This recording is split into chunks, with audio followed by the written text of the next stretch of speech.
തൻ്റെ സമ്മതം കൂടാതെ ഷിന്നനെ മദ്രാശിക്ക് കൊണ്ടുപോയതും ഷീനുപട്ടരുടെ അധിക പ്രസംഗമായ വാക്കുകളെ കൊണ്ടും പഞ്ചുമേനോന് ക്രോധം സഹിച്ചുകൂടാതെയായി. താൻ നേരിട്ട് കാണുന്ന സർവ്വജനങ്ങളെയും ഒരുപോലെ ശകാരവും പാടുള്ളയിടത്ത് പ്രഹരവും തുടങ്ങി. ഒന്നാമത് ചാത്തരമേനോനെ വിളിക്കാൻ പറഞ്ഞു. വളരെ സാധുവും ക്ഷമാഗുണമുള്ളവനുമായ ചാത്തരമേനോൻ പഞ്ചുമേനോന്റെ മുമ്പിൽ വന്ന് പഞ്ചപുച്ഛമടക്കി ഭയപ്പെട്ടുകൊണ്ട് നിന്നു. പഞ്ചുമേനോൻ: എടാ കുരുത്തം കെട്ട കറുവേറി, തെമ്മാടി, ഷിന്നനെ മദിരാശിക്ക് അയച്ചുപോടാ. ചാത്തരമേനോൻ: ഷിന്നനെ മദിരാശിക്ക് മാധവൻ കൊണ്ടുപോയി. പഞ്ചുമേനോൻ: നിന്റെ സമ്മതം കൂടാതെയോ? ചാത്തരമേനോൻ: എന്നോട് പ്രത്യേകം സമ്മതമൊന്നും ചോദിച്ചിട്ടില്ല. പഞ്ചുമേനോൻ: നിന്റെ സമ്മതം കൂടാതെയോ കൂടിയിട്ടോ കൊണ്ടുപോയത്? അത് പറ തെമ്മാടി, അത് പറ. ചാത്തരമേനോൻ: ഞാൻ വിരോധിച്ചിട്ടില്ല. പഞ്ചുമേനോൻ: എന്തുകൊണ്ട് നീ വിരോധിച്ചിട്ടില്ല? എനിക്ക് ഇക്കാര്യം സമ്മതമല്ലെന്ന് നിനക്ക് അറിയില്ലേ? പിന്നെ എന്തുകൊണ്ട് വിരോധിച്ചിട്ടില്ല? ചാത്തരമേനോൻ: വലിയമ്മാമനോട് അച്ഛൻ ചോദിച്ചു സമ്മതം വാങ്ങി എന്ന് പറഞ്ഞു. പഞ്ചുമേനോൻ: ഏതച്ഛൻ? കോമട്ടിയോ? ആ കുരുത്തം കെട്ട കോമട്ടിയെ തറവാട്ടിൽ കയറ്റിയ മുതൽ ഇവിടെ കുരുത്തക്കേടേ ഉണ്ടായിട്ടുള്ളൂ. ആ കോമട്ടി നിന്നോട് എന്താണ് പറഞ്ഞത്? ചാത്തരമേനോൻ: അച്ഛൻ ചോദിച്ചു സമ്മതം വാങ്ങി എന്ന് ഗോപാലനാണ് എന്നോട് പറഞ്ഞത്. പഞ്ചുമേനോൻ: ഗോപാലനെ വിളിക്കേ. ഈ ഗോപാലൻ കുറെ ധൃതിക്കാരനും അവിവേകിയുമായ ഒരു ചെറുപ്പക്കാരനാണ്. കൽപ്പന പ്രകാരം ഗോപാലൻ കാരണവരുടെ മുമ്പിൽ വന്നു നിന്നു. പഞ്ചുമേനോൻ: നിന്നോട് അച്ഛൻ കോമട്ടി എന്താണ് ഇടാ പറഞ്ഞത്? ഷിന്നനെ അയക്കാൻ ഞാൻ സമ്മതിച്ചു എന്ന് പറഞ്ഞുവോ? ഗോപാലൻ: എൻ്റെ അച്ഛൻ കോമട്ടിയല്ല, പട്ടരാണ്. പഞ്ചുമേനോൻ: എന്തു പറഞ്ഞു നീ, കുരുത്തം കെട്ട ചെക്ക എന്ന് പറഞ്ഞ് പഞ്ചുമേനോൻ എഴുന്നേറ്റ് ഗോപാലനെ 2-3 പ്രഹരിച്ചു. ഗോപാലൻ: എന്നെ വെറുതെ തല്ലണ്ട. പഞ്ചുമേനോൻ: തല്ലിയാൽ എന്താണെടാ? ഇപ്പോൾ തല്ലിയില്ലേ? എന്നിട്ട് എന്താണ്? നീ കൊണ്ടില്ലേ? അപ്പോഴേക്കും ശങ്കരമേനോൻ ഓടിയെത്തി അമ്മാമൻ്റെ മുന്നിൽ പോയി നിന്ന് ഗോപാലനെ പിടിച്ചകറ്റി പിന്നിൽ നിർത്തി. പഞ്ചുമേനോൻ: ശങ്കര, ഇവിടെ കാര്യമെല്ലാം തെറ്റിക്കാണുന്നു. കലിയുഗത്തിൻ്റെ വിശേഷം. ആ കുരുത്തം കെട്ട മാധവൻ എന്നെ അപമാനിച്ചത് എല്ലാം നീ കേട്ടില്ലേ? അവനെ എൻ്റെ കഷ്ടകാലത്തിന് ഞാൻ ഇംഗ്ലീഷ് പഠിപ്പിച്ചതിനാൽ എനിക്ക് വന്ന ദോഷമാണിത്. അതിരിക്കട്ടെ, ഇപ്പോൾ ഈ തെക്കും വടക്കും തിരിയാത്ത ഈ ചെക്കൻ ഗോപാലൻ കൂടി എന്നോട് ഉത്തരം പറയുന്നു. ഇവന്റെ പല്ല് തല്ലി കളയണ്ടേ? ശങ്കരമേനോൻ: ഈ കാലത്ത് കുട്ടികളോട് അധികം സംസാരിക്കാൻ പോകാതെ ഇരിക്കുന്നതാണ് നല്ലത്. ഗുരുത്വം ലേശമില്ലാത്ത കാലമാണ്. ഞാൻ ഇവറ്റകളോടൊന്നും പറയാറില്ല. പഞ്ചുമേനോൻ: നീയാണ് ഇവരെയെല്ലാം ഇങ്ങനെ തുമ്പില്ലാതെയാക്കുന്നത്. ആട്ടെ ചാത്തര, ഇനി മേലിൽ ചെറുതുരുത്തി കളത്തിലെ കാര്യമൊന്നും നോക്കണ്ട. കാര്യം ഇപ്പോൾ വെക്കണം. പിരിഞ്ഞ പണത്തിൻ്റെ കണക്കും കാണിക്കണം. ഈ നിമിഷം വേണം. ചാത്തരമേനോൻ: വലിയമ്മാമൻ്റെ കൽപ്പന പോലെ നടക്കാം.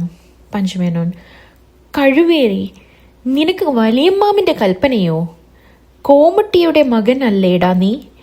അതുകൊണ്ടാണ് നീ ഇങ്ങനെ കുരുത്തം കെട്ടുപോയത്. നിനക്ക് വല്ലതും വേണമെങ്കിൽ ഇഷ്ടം കൂടാതെ ഉണ്ടാകുകയില്ല. മാധവന് അവൻ്റെ അച്ഛൻ അധിക പ്രസംഗി ഗോവിന്ദ പണിക്കർ കൊടുക്കും. ഗോവിന്ദ പണിക്കർക്ക് കുടുംബവുമില്ല. ആ അഹമ്മദിയാണ് മാധവന്. നിന്റെ അച്ഛൻ കോമട്ടിക്ക് എന്തു തരുവാൻ കഴിയും? സദ്യയിൽ എച്ചിലിൽ നിന്നു വരുന്ന പപ്പടവും പഴവും അല്ലേ? മറ്റെന്തുണ്ടാ കോമട്ടിക്ക്? നീ എന്തിനു പിന്നെ ഇത്ര കുറുമ്പ് കാണിക്കുന്നു? കുരുത്തം കെട്ട ചെക്ക, നീ എന്താണ് മിണ്ടാത്തത്? ചാത്തരമേനോൻ: എനിക്ക് എല്ലാറ്റിനും വലിയമ്മാമൻ തന്നെ ഗതിയുള്ളൂ. പഞ്ചുമേനോൻ: പിന്നെ നീ എന്തിനു മാധവനെ പോലെ കുറുമ്പ് കാണിക്കുന്നു? ആരടാ ഷിന്നന് ചെലവിന് പണം കൊടുത്തത്? ചാത്തരമേനോൻ: അച്ഛനാണെന്ന് പറഞ്ഞു ഗോപാലൻ. പഞ്ചുമേനോൻ ഗോപാലനോട്: അങ്ങനെ തന്നെയോ? ഗോപാലൻ: അച്ഛനാണ് കൊടുത്തത്. പഞ്ചുമേനോൻ: അച്ഛൻ, നിന്റെ അച്ഛൻ പാലക്കാട്ട് കോമട്ടി, കടക്കൊള്ളി ഉന്തിക്കഴിഞ്ഞ എരപ്പാളി. അവന് എവിടുന്നായിരുന്നു പണം? ഗോപാലൻ: എൻ്റെ അച്ഛൻ കോമട്ടിയല്ല. പഞ്ചുമേനോൻ: അധിക പ്രസംഗം പറയണ്ട. പഞ്ചുമേനോൻ എണീറ്റ് തല്ലാൻ ഓടിയെത്തി. ശങ്കരമേനോൻ മധ്യത്തിൽ ചാടി. അമ്മാമന്റെ കോപം ശമിപ്പിക്കാൻ ശ്രമിച്ചതിൽ 2-3 പ്രഹരം അയാൾക്കും കിട്ടി. പഞ്ചുമേനോൻ: ശങ്കര, ഗോപാലനെ ഏൽപ്പിച്ച പറമ്പുകളെല്ലാം ഇപ്പോൾ തിരികെ വാങ്ങണം. ഈ അസത്തിന് ഇനി ഒരു കാശ് പോലും ഞാൻ കൊടുക്കുകയില്ല. ഗോപാലൻ: പറമ്പുകളെല്ലാം ഞാൻ 1 കൊല്ലത്തേക്ക് കുടിയാന്മാരെ പാട്ടത്തിന് ഏൽപ്പിച്ചിരിക്കുന്നു. കൊല്ലം കഴിഞ്ഞേ കുടിയാന്മാർ ഒഴിയുകയുള്ളൂ. പഞ്ചുമേനോൻ: നീ ഒഴിയില്ലേ? ഗോപാലൻ: കുടിയാന്മാരാണ് ഒഴിയേണ്ടത്. പഞ്ചുമേനോൻ: നീ ഒഴിയില്ലേ? നിനക്ക് കാണണോ ഒഴിയുന്നത് നിനക്ക് കാണണോ? ഗോപാലൻ: ഒഴിയുന്നത് ഞാൻ കണ്ടോളാം. പഞ്ചുമേനോൻ: നീ ഒഴിയുമോ ഇല്ലയോ? ഗോപാലൻ: എൻ്റെ കൈവശം പറമ്പുകളില്ല. പഞ്ചുമേനോൻ: എന്താണെടാ കള്ള, കളവ് പറയുന്നോ? നിന്നെ ഞാൻ പറമ്പുകൾ ഏൽപ്പിച്ചിട്ടില്ലെന്ന് പറയുന്നുവോ? ഗോപാലൻ: ഏൽപ്പിച്ചിട്ടില്ലെന്ന് ഞാൻ പറഞ്ഞില്ല. ഞാൻ 1 കൊല്ലത്തേക്ക് വേറെ ആളെ ഏൽപ്പിച്ചിരിക്കുന്നു എന്നാണ് പറഞ്ഞത്. പഞ്ചുമേനോൻ: നീ ഓരോ ദുസ്തർക്കങ്ങൾ പറയുന്നു എന്ന് പറഞ്ഞ് മേനോൻ എണീറ്റ് പിന്നെയും തല്ലാൻ ഓടിയെത്തി. ഗോപാലൻ ഓടിക്കളഞ്ഞു. പിന്നാലെ തന്നെ വൃദ്ധനും മുമ്പിൽ ഗോപാലനും ഓടി അകത്തു നിന്ന് പുറത്തു ചാടി. മിറ്റത്താസകലം ഓടി. ഒടുവിൽ കിടങ്ങിന്റെ വാതിൽ ഓടിക്കടക്കുമ്പോൾ പഞ്ചുമേനോൻ വീണ് കാലിന്റെ മുട്ടുകൾ പൊട്ടി. അപ്പോഴേക്കും ശങ്കരമേനോൻ ചെന്ന് പിടിച്ച് എടുത്തു. പഞ്ചുമേനോൻ വലിയ ദേഷ്യത്തോടുകൂടി പിന്നെയും ഓടാൻ ഭാവിച്ചു. ശങ്കരമേനോൻ പിടിച്ചു നിർത്തി സാന്ത്വന വാക്കുകൾ പറഞ്ഞു. പഞ്ചുമേനോൻ: നാരായണ, കാലവൈഭവം നോക്കൂ. കലിയുഗത്തിന്റെ ഒരു വിശേഷം. ആ കുരുത്തം കെട്ട ചെക്കൻ്റെ വഴിയെ ഓടി വീണ് ഇത് എൻ്റെ കാലുകൾ പൊട്ടി. ഞാനിതെല്ലാം അനുഭവിക്കാറായല്ലോ. കുമ്മിണിക്കും ഈ കുരുത്തം കെട്ട കുട്ടികൾക്കും ഇനി 1/2 പൈസ പോലും അനുഭവമുള്ള യാതൊരു വസ്തുവും കൊടുക്കരുത്. സകലവും ഇന്ന് ഏറ്റുവാങ്ങണം ശങ്കര. വാല്യക്കാരും ദാസിമാരും ചോറ് തിന്നുന്നത് പോലെ ചോറ് മാത്രം തിന്നോട്ടെ എന്നും പറഞ്ഞ് പഞ്ചുമേനോൻ അതിദേഷ്യത്തോടെ മാധവന്റെ അച്ഛൻ ഗോവിന്ദ പണിക്കരെ ഒന്ന് ശകാരിക്കണമെന്ന് നിശ്ചയിച്ച് അദ്ദേഹത്തിന്റെ ഭവനത്തിലേക്ക് പുറപ്പെട്ടു. വഴിയിൽ വെച്ച് ഷീനുപട്ടരെ കണ്ടു. പഞ്ചുമേനോൻ: എന്താണ് താൻ മിനിയാന്ന് മാളികയിൽ വന്നു നിന്ന് പറഞ്ഞത്? ഷീനുപട്ടർ: എന്തോ എനിക്ക് ഓർമ്മയില്ല. പഞ്ചുമേനോൻ: കോമട്ടി, ഓർമ്മയില്ലേ? ഷീനുപട്ടർ: എന്തിന് ബ്രാഹ്മണരെ വെറുതെ അപമാനവാക്കു പറയുന്നു? പഞ്ചുമേനോൻ: ബ്രാഹ്മണൻ? താൻ ബ്രാഹ്മണനല്ല. താൻ എന്താണ് പറഞ്ഞത്? ഷീനുപട്ടർക്ക് കുറെ ദേഷ്യം വന്നു. ഷീനുപട്ടർ: നിങ്ങൾ കുട്ടിയെ കഴിവിന്മേൽ കയറ്റാൻ പറഞ്ഞപ്പോൾ അങ്ങനെയല്ല ഇംഗ്ലീഷ് പഠിപ്പിക്കാറ് എന്ന് ഞാൻ പറഞ്ഞു. പഞ്ചുമേനോൻ: താൻ ഇനിമേൽ എൻ്റെ വീട്ടിൽ കടക്കരുത്. ഷീനുപട്ടർ: ഓഹോ, എനിക്ക് പൂർണ്ണ സമ്മതം, കടക്കുന്നില്ല. പഞ്ചുമേനോൻ: ഇവിടെ ഊട്ടുപുരയിലും അമ്പലത്തിലും കാണരുത്. ഷീനുപട്ടർ: അത് നിങ്ങളുടെ കൽപ്പനയല്ല. എല്ലാ ഊട്ടുപുരയിലും അമ്പലത്തിലും ബ്രാഹ്മണനും പോവാം. പഞ്ചുമേനോൻ: എൻ്റെ വീട്ടിലും അമ്പലത്തിലും എൻ്റെ സമ്മതം കൂടാതെ താൻ കടക്കുമോ? കാണട്ടെ എന്നാൽ. ഷീനുപട്ടർ: എന്താണ് കാണാൻ? ശരിയായിട്ടും കടക്കും. വിരോധിച്ചാൽ ഞാൻ നിങ്ങളുടെ മേൽ അന്യായം കൊടുക്കും. പഞ്ചുമേനോൻ: എന്തു പറഞ്ഞു കോമട്ടി എന്ന് പറഞ്ഞ് പട്ടരുടെ നേരെ അടുത്തു. ഈ ഒച്ചയും കൂട്ടവും എല്ലാം കേട്ട് ശങ്കരമേനോൻ ഓടിയെത്തി. പട്ടരോട് ഓടിക്കോളാൻ ഭാവം കൊണ്ട് അറിയിച്ചു. താൻ അമ്മാവന്റെ അടുക്കെ പോയി നിന്ന് സമാധാനം പറഞ്ഞു തുടങ്ങി. പഞ്ചുമേനോൻ: ഈ ഷീനുപട്ടരെ ഈ ദിക്കിൽ ഇനി കാണരുത്. എൻ്റെ മേൽ അന്യായം കൊടുക്കും. അസത്ത്, ദുഷ്ടൻ, പാപി. ദിവാഞ്ചി അമ്മാമന്റെ കൂടെ കുട്ടിപ്പട്ടരായി നടന്നവനാണ് ഈ കോമട്ടി. എൻ്റെ വിഡ്ഢിത്തം കൊണ്ട് തറവാട്ടിൽ കയറ്റി. അവന്റെ മാതിരി തന്നെ അസത്തുക്കളായ 2-4 കുട്ടികളെയും ഉണ്ടാക്കി വെച്ചു. അവരെ നിമിത്തം ഇപ്പോൾ സ്വന്തം മരുമകൻ, എൻ്റെ സ്വന്തം കുട്ടി മാധവനുമായിട്ട് തന്നെ ഞാൻ ശണ്ടയിടാൻ കാരണമായി. സ്വന്തം കുട്ടി മാധവൻ എന്ന് പറഞ്ഞപ്പോൾ ഈ ശുദ്ധാത്മാവിൻ്റെ ഇടത്തൊണ്ട വിറച്ച് കണ്ണുനീർ വന്നുപോയി. ശങ്കരമേനോൻ: മാധവൻ ഇങ്ങനെയൊന്നും ആവുകയില്ല. അവൻ എന്തോ ഒരു ദേഷ്യത്തിന് അവിവേകമായി പറഞ്ഞുപോയി എന്നേ ഉള്ളൂ. അവിവേകമായി പറഞ്ഞുപോയി എന്ന് പറഞ്ഞു കേട്ടപ്പോൾ മാധവനെ കുറിച്ച് പിന്നെയും പഞ്ചുമേനോന് കലശലായി ദേഷ്യം വന്നു. പഞ്ചുമേനോൻ: നീ ഒരു ബുദ്ധിയില്ലാത്ത കഴുതയാണ്, ശപ്പനാണ്, എരപ്പാളിയാണ്. അവിവേകമായി പറഞ്ഞുപോയോ? മാധവനോ? ആട്ടെ, കണ്ടോട്ടെ അവനെ ഞാൻ. എന്നോട് പറഞ്ഞതിന് നല്ലവണ്ണം ദ്രോഹിക്കും. അവൻ വ്യസനിച്ച് എൻ്റെ കാൽക്കൽ വന്നു വീഴും. അവൻ്റെ അച്ഛൻ്റെ പണവും പുല്ലും എനിക്ക് സമം എന്ന് പറഞ്ഞ് പഞ്ചുമേനോൻ വടിയും കൊത്തി ഗോവിന്ദ പണിക്കരുടെ വീട്ടിലേക്ക് പോയി. ശങ്കരമേനോൻ പിന്നാലെ പോയില്ല. ശങ്കരമേനോൻ കുറെ ബുദ്ധിയുള്ള ഒരു മനുഷ്യനായിരുന്നു. പഞ്ചുമേനോൻ അതിസമർത്ഥനായ ഗോവിന്ദ പണിക്കരുമായി കണ്ടാൽ ശണ്ട കൂടുവാൻ ഇടയില്ലെന്ന് തനിക്ക് നല്ല നിശ്ചയമുണ്ട്. അതുകൊണ്ട് ശങ്കരമേനോൻ മടങ്ങി. പഞ്ചുമേനോൻ പതുക്കെ ഗോവിന്ദ പണിക്കരുടെ ഭവനത്തിലേക്ക് ചെന്ന് കയറി. ഗോവിന്ദ പണിക്കർ വളരെ ആദരവോടെ പഞ്ചുമേനോനെ ഒരു കസാലയിന്മേൽ ഇരുത്തി. താനും ഇരുന്നു. പഞ്ചുമേനോൻ: ഈ മാധവൻ ഇങ്ങനെ വന്നു പോയല്ലോ, വിവരങ്ങളെല്ലാം പണിക്കർ അറിഞ്ഞുവോ? ഗോവിന്ദ പണിക്കർ: അവൻ ഈയിടെ കുറെ അഹങ്കാരം വർദ്ധിച്ചിരിക്കുന്നു. ഒന്നാമത് കുട്ടികൾ ഇംഗ്ലീഷ് പഠിച്ചാൽ തന്നെ അഹംഭാവം അധികമായിട്ടുണ്ടാവാം. പിന്നെ പരീക്ഷയും മറ്റും ജയിച്ചു. കുറേ ദിവസം മദുരാശിയിൽ തന്നെ താമസിക്കുന്നതായാലോ പറയേണ്ടതില്ല. ഇവിടുത്തെ മുമ്പാകെ കുറെ ധിക്കാരമായ വാക്കുകൾ പറഞ്ഞു എന്നു ഞാൻ കേട്ടു. എനിക്ക് അശേഷം രസിച്ചില്ല. ഞാൻ അവനോട് ഒരക്ഷരവും ഇതിനെപ്പറ്റി ചോദിച്ചില്ല. ചോദിച്ചിട്ട് എന്തു ഫലം? പഞ്ചുമേനോൻ: അങ്ങനെ ചോദിക്കാഞ്ഞാൽ കുട്ടികൾ കുരുത്തം കെട്ടുപോകുമല്ലോ. കുറെ കാലം ദേഷ്യപ്പെടാഞ്ഞാൽ കുട്ടികൾ മേൽകീഴില്ലാതെ തുമ്പില്ലാതെയായി വരുമല്ലോ. ഗോവിന്ദ പണിക്കർ: ശരിയാണ്, ഇവിടുത്തെ പറഞ്ഞത് വളരെ ശരിയാണ്, സംശയമില്ല. ഇങ്ങനെ വിട്ടുകളഞ്ഞാൽ കുട്ടികൾ മേൽകീഴില്ലാതാവും. പഞ്ചുമേനോൻ: എൻ്റെ പണിക്കരെ, ഞാൻ ചെറുപ്പമായിരുന്നപ്പോൾ, അതായത് ഈ മാധവന്റെ പ്രായമായിരുന്ന കാലം, എൻ്റെ വലിയമ്മാമന്റെ മുന്നിൽ ചെന്നാൽ ഭയപ്പെട്ടിട്ട് ഞാൻ കിടുകിട വിറയ്ക്കും. വല്ലതും ചോദിച്ചാൽ അതിന് ഉത്തരം പറയുവാൻ കൂടി ഭയപ്പെട്ടിട്ട് വയ്യാതെ ഞാൻ മിഴിക്കും. വലിയമ്മാമനെ കാണുമ്പോൾ ഒരു സിംഹത്തെയോ മറ്റോ കാണും പോലെ എനിക്ക് ഭയമായിരുന്നു. ഇപ്പോൾ കൂടി വലിയമ്മാമനെ പറ്റി വിചാരിക്കുമ്പോൾ എനിക്ക് ഭയമാവുന്നു. വലിയമ്മാമനുള്ള കാലത്ത് ഒരു ദിവസം ഉണ്ടായ കഥ പറയാം.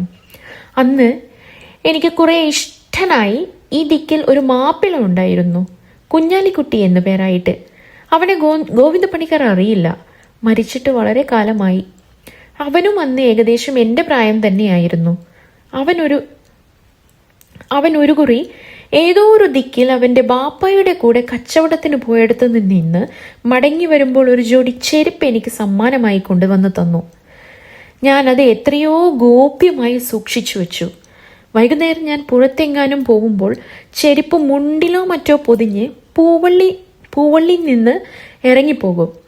അവിടെ നിന്ന് വളരെ ദൂരത്തെത്തിയാൽ മാത്രം കൽക്കലിട്ട് നടക്കും. പിന്നെയും മടങ്ങി വരുമ്പോൾ അങ്ങനെ തന്നെ ദൂരത്ത് നിന്ന് ചെരുപ്പഴിച്ച് ആരും കാണാതെ പൊതിഞ്ഞു കൊണ്ടുവരും. ഇങ്ങനെയായിരുന്നു പതിവ്. അങ്ങനെയിരിക്കുമ്പോൾ ഒരു ദിവസം വൈകുന്നേരം ഞാൻ പതിവ് പ്രകാരം ചെരുപ്പ് മുണ്ടിൽ പൊതിഞ്ഞുകൊണ്ട് മടങ്ങി വരുമ്പോൾ വലിയമ്മാമൻ പൂമുഖത്ത് നിൽക്കുന്നത് കണ്ടു. ഒടുവിൽ മരിച്ച ദിവാൻജി അമ്മാമന്റെയും അമ്മാമനായിരുന്നു ഇദ്ദേഹം. അതിശൂരനായിരുന്നു. എന്നെ കണ്ടപ്പോൾ എന്താണിട കയ്യിൽ പൊതിഞ്ഞ് എടുത്തിരിക്കുന്നത് എന്ന് ചോദിച്ചു. ഞാൻ ഭയപ്പെട്ടിട്ട് ഒന്നും മിണ്ടാതെ നിന്നു. അമ്മാമൻ മുറ്റത്തിറങ്ങി വന്ന് എൻ്റെ കയ്യിൽ കടന്നു പിടിച്ചു. മുണ്ട് പൊതി അഴിക്കാൻ പറഞ്ഞു. അഴിച്ചു നോക്കിയപ്പോൾ ചെരുപ്പ് കണ്ടു. നീ ചെരുപ്പിട്ട് നടക്കാറായോ തെമ്മാടി എന്ന് പറഞ്ഞ് എൻ്റെ കുടുംബ അമ്മാമൻ കൈകൊണ്ട് ചുറ്റിപ്പിടിച്ച് വലിച്ച് പൂമുഖത്ത് കൊണ്ടുപോയി തല്ലാൻ തുടങ്ങി. നാരായണ ശിവ ശിവ! പിന്നെ ഞാൻ കൊണ്ട തല്ലിന് അവസാനമില്ല. കൈകൊണ്ട് ആദ്യം വളരെ തല്ലി.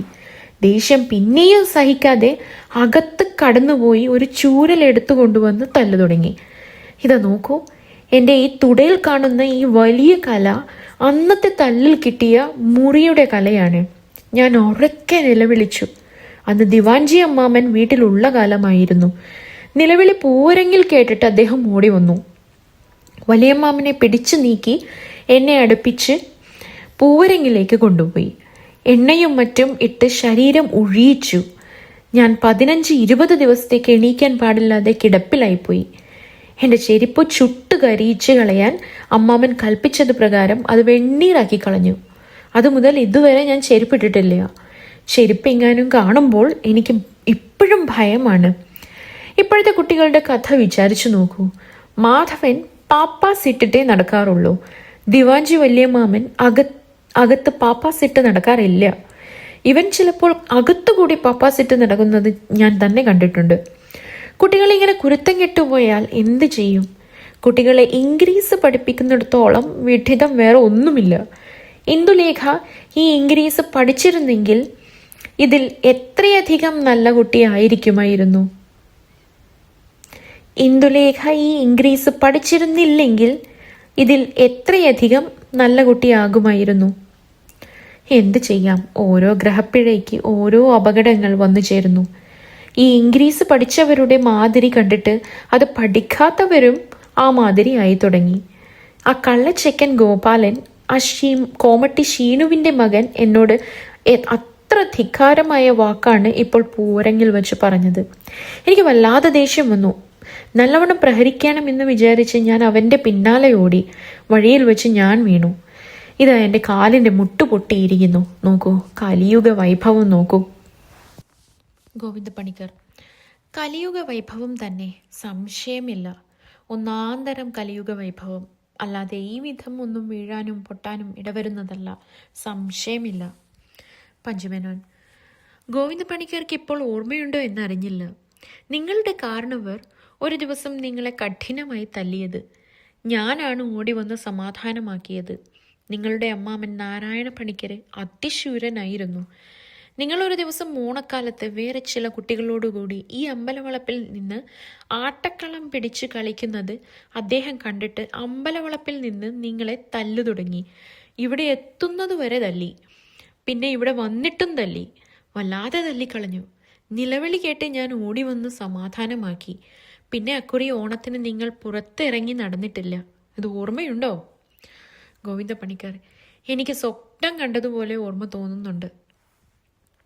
പഞ്ചുമേനോൻ: നിങ്ങൾക്ക് അന്ന് കഷ്ടിച്ച് 14 വയസ്സേ ആയിട്ടുള്ളൂ. അക്കാലത്ത് നമ്മൾക്കെല്ലാം നമ്മളെ അമ്മാമന്മാരെ ഉണ്ടായിരുന്ന ഒരു ഭയം ഇനി ഈ ഭൂമിയിലുള്ള കാലം കാണുകയില്ല. ഇപ്പോഴത്തെ കുട്ടികൾക്ക് കുറെ ഇംഗ്ലീഷ് പഠിക്കുമ്പോഴേക്കും എന്തോ ഒരു അഹമ്മതി തന്നെ വന്നുകൂടുന്നു. നമ്മൾക്ക് ഒന്നും ഒരറിവുമില്ല. നമ്മൾ ശുദ്ധ വിഡ്ഢികളാണെന്ന് അവർക്ക് തോന്നിപ്പോകുന്നു. ഇത് കലിയുഗ ധർമ്മം എന്നേ പറയുവാനുള്ളൂ. ഇന്നലെ ഒരു ദിവസം ഇന്ദുലേഖ ഒരു പുസ്തകം വായിച്ചുകൊണ്ടിരിക്കുന്നത് ഞാൻ കണ്ടു. എന്താ വേണ്ടേ ആ പുസ്തകത്തിലെ സാരം എന്ന് ഞാൻ ചോദിച്ചു. അവൾ മലയാളത്തിൽ ആ കഥയുടെ സാരം പറഞ്ഞു. ഞാനത് കേട്ടിട്ട് നിർജീവനായി പോയി. ഗോവിന്ദ പണിക്കർ: എന്തായിരുന്നു കഥ എന്ന് പറഞ്ഞില്ല? പഞ്ചുമേനോൻ: അതോ, പറയാം. അത് കള്ളക്കഥയാണെന്ന് അവൾ തന്നെ പറഞ്ഞു. എന്നാലും അത് വായിച്ചാൽ കുട്ടികളുടെ മനസ്സ് എത്ര ചീത്തയായി പോകുമെന്ന് നിങ്ങൾ തന്നെ ഓർത്തു പറയിൻ. കഥ ഞാൻ പറയാം. മുഴുവൻ എനിക്ക് നല്ലവണ്ണം ഓർമ്മയില്ല. ഒരു സായവിന് എന്തോ ഒരു പേര് പറഞ്ഞു. ഇപ്പോൾ എനിക്കത് ഓർമ്മയില്ല. ഒരു മകൾ ഉണ്ടായിരുന്നു പോൽ. അവൾ ആ സായിപ്പിൻ്റെ മരുമകനെ കല്യാണം കഴിക്കണം എന്ന് നിശ്ചയിച്ചു. മരുമകനും പെണ്ണിൻ്റെ അച്ഛനും തമ്മിൽ രസക്കേടായിരുന്നു. അത് നിമിത്തം അച്ഛൻ സമ്മതിച്ചില്ല. എന്നല്ല, എന്തോ ഒരു വിദ്യ കൊടുത്ത് ഈ മരുമകന് വേറെ ഒരു സ്ത്രീയെ കല്യാണം കഴിപ്പിച്ചു കൊടുത്തു അത്രേ. ഇങ്ങനെ ചെയ്തതിൻ്റെ ശേഷം മകളെ കല്യാണം ചെയ്യുവാൻ യോഗ്യതയുള്ള പല ആളുകളെയും സായിപ്പ് വരുത്തി. അതൊന്നും മകൾ സമ്മതിക്കാതെ താൻ ഒരാളെയും കല്യാണം ചെയ്യുകയില്ലെന്ന് തീർച്ചയാക്കി ശാഠ്യം പിടിച്ചു. ഒടുവിൽ മനോവ്യസനം കൊണ്ട് അച്ഛനും ഉടനെ ചത്തുപോയി. ഇതാണ് കഥയുടെ സാരം. നോക്കൂ ഗോവിന്ദ പണിക്കരെ, ഈ മാതിരി കഥ പെങ്കിടാങ്ങൾ വായിച്ചാലോ? ഗോവിന്ദ പണിക്കർ: വായിച്ചാൽ മഹാകഷ്ടം, മഹാകഷ്ടം. ഇനി എന്ത് നിവൃത്തിയാണ്? ഇംഗ്ലീഷ് ഇവരെ പഠിപ്പിച്ചു പോയി. ഇനി ആ പഠിപ്പ് ഇല്ലാതാക്കാൻ നോം വിചാരിച്ചാൽ നിവൃത്തിയില്ലല്ലോ. ഈ കഥ പറഞ്ഞത് എന്താണെന്നറിഞ്ഞില്ല. പഞ്ചുമേനോൻ: കുറേ ദിവസങ്ങളായി. ഗോവിന്ദ പണിക്കർ: ശരി, ഇതൊക്കെ വായിച്ചിട്ട് എന്തൊരാവശ്യമാണ്? വല്ല രാമായണമോ മറ്റോ വായിക്കരുതേ. പഞ്ചുമേനോൻ: അതാണ് ഞാൻ പറയുന്നത്. എന്തെല്ലാം ഗ്രന്ഥങ്ങൾ നമ്മുടെ ശാസ്ത്രത്തിൽ ഉള്ളത് പൂവള്ളിയിലുണ്ട്. അതൊന്നും കൈകൊണ്ട് ഒരാളും തൊടാറേയില്ല. ഗ്രന്ഥങ്ങൾ അലേഖയിലുള്ളത് ഒക്കെ ദ്രവിച്ച് നാനാവിധമായി പോയി. മാധവനോട് പണ്ടൊരു ദിവസം ഈ ഗ്രന്ഥങ്ങൾ തുടച്ചു നന്നാക്കി വെക്കാൻ പറഞ്ഞു. അവൻ ചെയ്തിട്ടില്ല. ഗോവിന്ദ പണിക്കർ: എന്നാൽ ഇന്ദുലേഖയ്ക്ക് ഇതുകളെല്ലാം നന്നാക്കി വെക്കരുതേ. പഞ്ചുമേനോൻ: അലേഖ ഗ്രന്ഥങ്ങളെ അവൾക്കും പുച്ഛമാണ്. കടലാസ് ബുക്കുകളെ അല്ലാതെ ഇവരാരും കൈകൊണ്ട് തൊടുമോ? കലിയുഗത്തിന്റെ മൂർധന്യം. മറ്റെന്തും പറയട്ടെ, മറ്റെന്തു ചെയ്യാൻ? ഗോവിന്ദ പണിക്കർ: കലിയുഗത്തിന്റെ മൂർധന്യം തന്നെ, മറ്റൊന്നും ഞാൻ ഇതിന് പറയുവാൻ കാണുന്നില്ല. പഞ്ചുമേനോൻ: ഇംഗ്ലീഷ് പഠിച്ച് ഇനി ആ വേദത്തിൽ ഈ കുട്ടികൾ ചേരുമോ എന്നാണ് എനിക്ക് ഭയം. ഗോവിന്ദ പണിക്കർ: അതിനെക്കുറിച്ച് എനിക്കും ഭയമുണ്ട്. ദുർബുദ്ധികൾ ചേർന്നു കളഞ്ഞാൽ എന്തു ചെയ്യും? രാജാവ് ഇംഗ്ലീഷ് രാജാവല്ലേ, നമ്മളുടെ സങ്കടം ആര് കേൾക്കും? പഞ്ചുമേനോൻ: ശരി ശരി, ഗോവിന്ദ പണിക്കർ പറഞ്ഞത് നല്ല കാര്യമാണ്. എന്നാലും നമ്മൾ ചെയ്യേണ്ടത് നമ്മൾ തന്നെ ചെയ്യണം. പിന്നെ വരും പോലെ വരട്ടെ. നിങ്ങൾ മാധവനോട് ഇന്നലത്തെ ഷണ്ഠയെപ്പറ്റി നല്ലവണ്ണം ഒന്ന് ചോദിക്കണം. പണിക്കര് തന്നെ ചോദിക്കണം. ഗോവിന്ദ പണിക്കർ: ഞാൻ തന്നെ ചോദിക്കും, യാതൊരു സംശയവുമില്ല. പഞ്ചുമേനോൻ: ഞാനും നിങ്ങളും ഒരുപോലെ ദേഷ്യപ്പെട്ടാൽ മാധവൻ അടങ്ങിപ്പോവും. ഇപ്പോൾ ഈ ധിക്കാരം എന്നോട് കാണിക്കുന്നത് നിങ്ങളുടെ സഹായമുണ്ടെന്ന് വെച്ചിട്ടാണ്. അതുണ്ടാകയില്ലെന്നറിഞ്ഞാൽ മാധവൻ വളരെ ഒതുങ്ങിപ്പോകും. ഗോവിന്ദ പണിക്കർ: ഒതുങ്ങിപ്പോവും, സംശയമില്ല. പഞ്ചുമേനോൻ: പിന്നെ അതുകൂടാതെ ഞാൻ ഒരു വിദ്യ കൂടി എടുത്തു വച്ചിട്ടുണ്ട്. അതും പണിക്കരോട് പറയാം. പണിക്കര് ബുദ്ധിയുള്ള ആളാണെന്ന് എനിക്ക് നല്ല നിശ്ചയമുണ്ട്. അതുകൊണ്ട് പറയാം, മാധവന് ഇന്ദുലേഖയെ ഭാര്യയായി കെട്ടണമെന്ന് ഒരാഗ്രഹമുണ്ട്. ഇന്ദുലേഖയ്ക്കും അങ്ങനെ ആയാൽ കൊള്ളാമെന്ന് വിചാരമുണ്ടെന്ന് തോന്നുന്നു. ഇത് ഞാൻ തകരാറിലാക്കാൻ നിശ്ചയിച്ചിരിക്കുന്നു. ഒന്നാമത്, മാധവനും ഇന്ദുലേഖയും വയസ്സുകൊണ്ട് തന്നെ ചേരുകയില്ല. പിന്നെ മാധവന് ഇത്ര കാലത്തെ സംബന്ധം തുടങ്ങുന്നതും വെടിപ്പില്ല. ഇന്ദുലേഖയ്ക്ക് വലിയ ധനവാന്മാരായ പ്രഭുക്കൾ ആരെങ്കിലും സംബന്ധം തുടങ്ങുന്നതാണ് അവൾക്കും ശ്രേയസ്. അതുകൊണ്ട് ഞാൻ അവളെ ഒരു വലിയ പ്രഭുവിന് കൊടുപ്പാൻ നിശ്ചയിച്ചിരിക്കുന്നു. ആ പ്രഭു ഉടനെ ഇവിടെ വരും. പക്ഷേ ആ പെണ്ണിനെ പറഞ്ഞ് സമ്മതിപ്പിക്കാനാണ് പണി. അവളൊരു മഹാശാഠ്യക്കാരത്തിയാണ്. അതിന് പണിക്കരും കൂടി ഒന്ന് സഹായിക്കണം. എങ്ങനെ? ഗോവിന്ദ പണിക്കർ: ഓഹോ, അങ്ങനെ തന്നെ. വരാൻ പോകുന്ന പ്രഭു ആരാണെന്ന് അറിഞ്ഞില്ല. പഞ്ചുമേനോൻ: മൂർക്കില്ലാത്ത മനയ്ക്കൽ നമ്പൂതിരിപ്പാടാണ്. വലിയ ധനവാൻ, അതിമാനുഷനത്രേ. ഗോവിന്ദ പണിക്കർ: ശരി, അദ്ദേഹം വരട്ടെ. പഞ്ചുമേനോൻ: ഷിന്നന് ചെലവിന് ഷീനുപ്പട്ടര് കൊടുപ്പാനാണത്രേ ഭാവം. അയാളുടെ കയ്യിൽ പണം എവിടെയാണുള്ളത്? ഞാൻ ഒരു കാശ് പോലും കൊടുക്കയില്ല. കുമ്മിണിയുടെ മക്കളുടെ കയ്യിലുള്ള വസ്തുക്കളൊക്കെ ഒഴിപ്പിക്കാനാണ് ഭാവം. ഈ അസത്തുക്കൾ എന്തുകൊണ്ട് പഠിപ്പിക്കും? കാണട്ടെ. ഗോവിന്ദ പണിക്കർ: അതെ, അതൊന്ന് കാണട്ടെ. പഞ്ചുമേനോൻ: നിങ്ങൾ പണമൊന്നും സഹായിക്കരുത്. ഗോവിന്ദ പണിക്കർ: പണം കൊടുത്തിട്ട് എനിക്ക് എന്താണ് ആവശ്യം? പഞ്ചുമേനോൻ: അതാണ് ഞാൻ പറയുന്നത് എന്നും പറഞ്ഞ് പഞ്ചുമേനോൻ അവിടെ നിന്ന് കലഹവും ചീത്ത പറയലും കൂടാതെയും തൻ്റെ ഗോപ്യമായ ആലോചന ഗോവിന്ദ പണിക്കരോട് വെളിവായി അറിയിച്ചതിൻ്റെ ശേഷവും വീട്ടിലേക്ക് മടങ്ങിപ്പോരുകയും ചെയ്തു. 2 ദിവസം കൊണ്ട് പഞ്ചുമേനോന് ക്രോധം കുറെ ഒന്ന് ശമിച്ചു. എങ്കിലും നമ്പൂതിരിപ്പാട്ടിനെ കൊണ്ട് സംബന്ധം ഉടനെ നടത്തിക്കളഞ്ഞാൽ നന്നായിരുന്നു എന്നുള്ള ആഗ്രഹം വർദ്ധിച്ചുകൊണ്ട് തന്നെ വന്നു.